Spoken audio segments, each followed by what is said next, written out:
Hi there, I'm Heather Gill, local realtor here in the Dallas-Fort Worth area, and today I am talking with Lori Vann. She is the owner of Vann and Associates here in town, and they do coaching, counseling, and consulting. Lori, thank you so much for joining us today. Thank you for inviting me. Absolutely.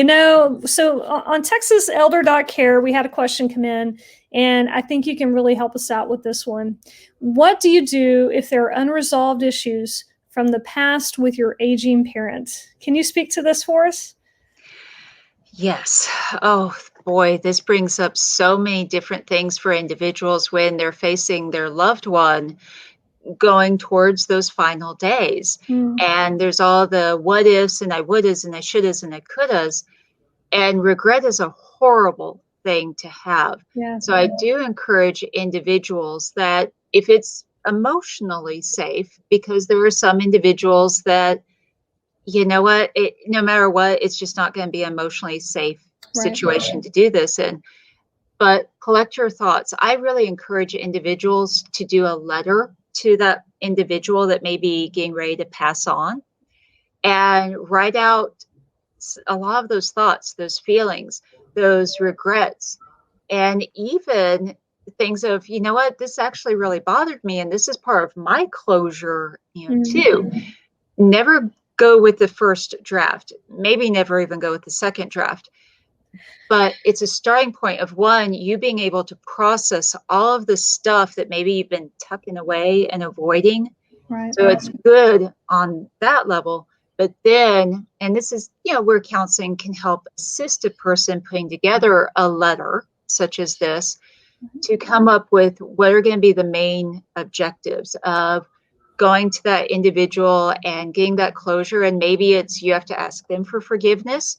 Maybe it's you would love for them to ask you for forgiveness, but understanding that at least you can know you've put it out there and say, you know what, yes, this did hurt me. And even though this happened 20 years ago or whatnot, it's, you know what, I'm in a place where I forgive you and that I want you to be able to go in peace. So those are a couple of different options. Now, some individuals may have already gone into that hospice care situation and they're not able to respond. It's something you can still do because we know that individuals, even in that state, are still hearing what's going on in that environment. And that still, if it's a letter of closure and providing that peace and possibly that forgiveness of the individual, they're hearing it and it's going to help them. Yeah. So those are just a couple of quick ideas.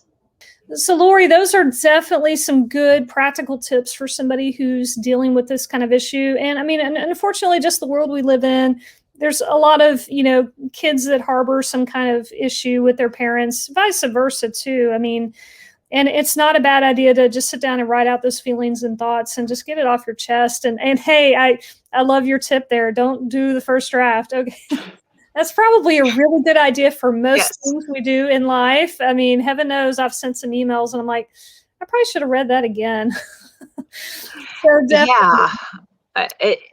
Social media is a really great example of that. Of, you know what, just maybe pause and give yourself that extra minute to just read back through that post before you hit click. Right. No, for sure. I think that would benefit all of us, regardless of the situation. So, if y'all have additional questions for Lori and her team, if you're looking for additional help, she's happy to help any way she can. Her number's there on the screen, and you can also reach her with her email address there. Lori, thank you again for your time. You're very welcome.